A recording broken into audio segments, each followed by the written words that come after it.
একবার গণেশজি ভগবান শিবকে বললেন, পিতা, আপনি এমন মাথায় চটা রেখে গায়ে ভস্য মেখে বাঘের ছাল পরে থাকেন? আমার মা গৌরী অপূর্ব সুন্দরী, আর আপনি কেন এরকম বেশে থাকেন?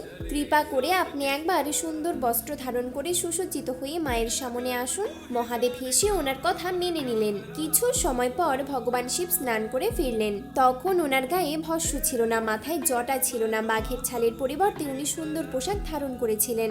মহাদেবের রূপ এতটাই সুন্দর ছিলেন যে কোটি কোটি কামদেবও ওনার সামনে ম্লান হয়ে যাবে। গণেশজি পিতার এমন মনমোহক রূপ দেখে স্তব্ধ হয়ে গেলেন আর বললেন, পিতা, আপনি আপনার পূর্ব স্বরূপ ধারণ করুন। মহাদেব হেসে বললেন, কেন পুত্র, তুমিই তো আমাকে এই রূপে দেখার জন্য ইচ্ছে প্রকাশ করেছিলে, এখন আবার পূর্ব স্বরূপে ফিরে আসার কথা কেন বলছো? তখন গণেশজি বললেন, ক্ষমা করবেন পিতা, আমার মায়ের যে কাউকে দেখতে সুন্দর লাগুক সেটা আমি কখনোই চাই না। তখন মহাদেব হাসলেন এবং নিজের পূর্ব স্বরূপে ফিরে এলেন।